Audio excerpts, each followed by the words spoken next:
All right, let's jump right into this explainer and dismantle a massive crisis hiding right in plain sight: organizational multitasking.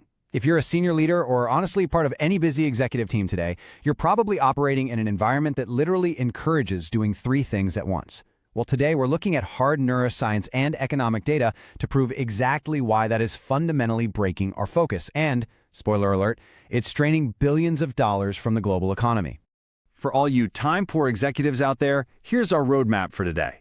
We'll hit the multitasking economic crisis, dive into brainwaves and cognitive overload, uncover the hidden cost of meetings, talk about shifting to deep work, and finish up with a concrete 3-month transition plan. Okay, starting with Section 1, the multitasking economic crisis, or as I like to call it, the myth of doing more. Take a look at this number, $450 billion. That is the annual global economic loss caused by organizational multitasking. We're not just talking about some vague feeling of being too busy. This is the highly quantifiable cost of stretched out project timelines, massive amounts of rework, and reduced overall throughput. It's that heavy cognitive overhead that hits your bottom line when you constantly force your employees to juggle concurrent projects. Now, here's the funny thing. We all secretly believe we're the exception, right? But rigorous research using high-fidelity simulators shows that only 2.5% of the population are actually true supertaskers, who can juggle complex things without dropping the ball. For the rest of us, that's 97.5% by the way, attempting to multitask leads to massive performance degradation. So what feels like you doing more, it's really just a neurological illusion. Let's actually break down those multitasking penalties, because they are staggering. Every single time you switch contexts, you're paying a cognitive tax. Over the course of a workday, this constant switching consumes up to 40% of your productive time. It also spikes your error rates by 50%. And honestly, the most alarming part? Doing cognitively demanding tasks while distracted causes a temporary 10-point drop in your effective IQ. That is literally the equivalent of losing a full night of sleep.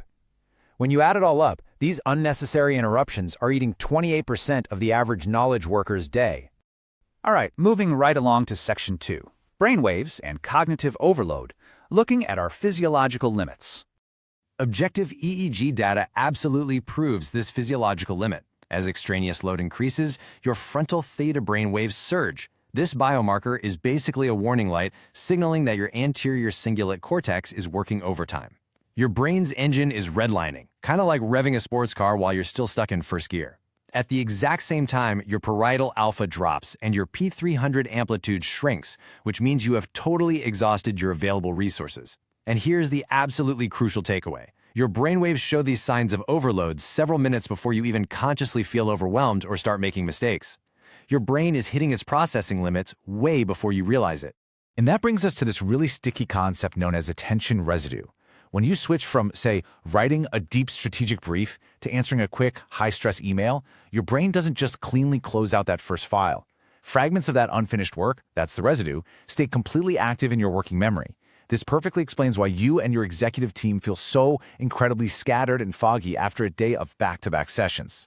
And getting back on track, the recovery time is steep. Research by Gloria Mark at UC Irvine shows it takes an average of 23 minutes and 15 seconds to fully recover your focus after just one single interruption. Think about that. If you're getting interrupted every few minutes, you are constantly paying this recovery tax. It creates a massive hidden drain on your quarterly corporate output and, obviously, your own mental energy. Let's shift gears to Section 3, the hidden cost of meetings and the burden of divided attention. Here, we really have to contrast the exhausting extraneous load of manually trying to take notes while talking against the highly productive germane load. Germane load is that productive cognitive struggle that's actually required for real executive decision-making. Taking notes while you're trying to participate in a high-level strategic discussion forces your brain to divide its attention, which pretty much ensures you won't do either task well. It is just a terrible use of your prefrontal cortex's very limited resources. Just look at this data point. 73% of professionals actually admit to checking emails or messages during meetings. The illusion that we need to be constantly available during critical team discussions is actively destroying the quality of our strategic thinking. You simply cannot formulate a high-level corporate strategy if your working memory is bogged down by Slack notifications and fragmented note-taking.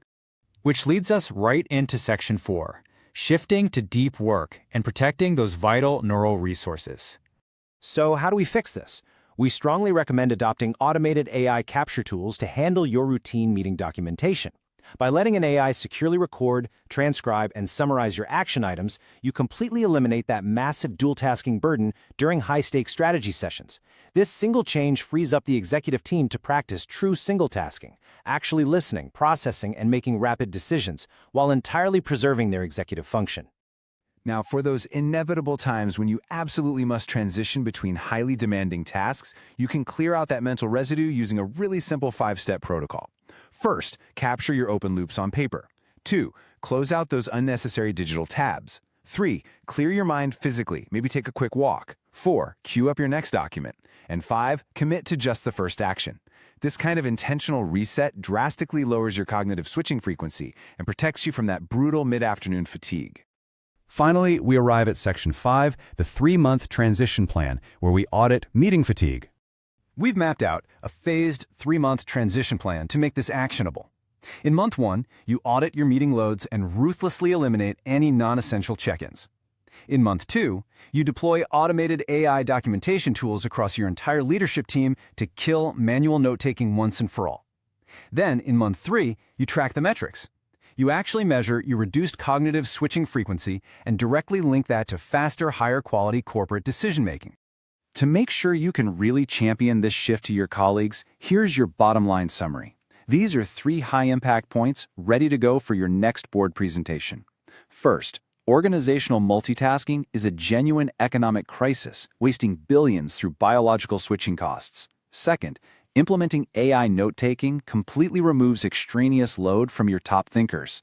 And third, committing to single tasking directly accelerates executive decision-making speed and actually boosts quarterly performance. I want to leave you with this provocative thought. Will your leadership team continue to pay a massive 40% penalty just for the illusion of busyness? Or are you ready to invest in the reality of deep focus? Are you ready to audit your meeting culture and reclaim the billions lost to cognitive fatigue? The data is crystal clear on this one. The absolute most productive thing your executive team can do right now is stop trying to do everything at once. True focus is your ultimate competitive advantage.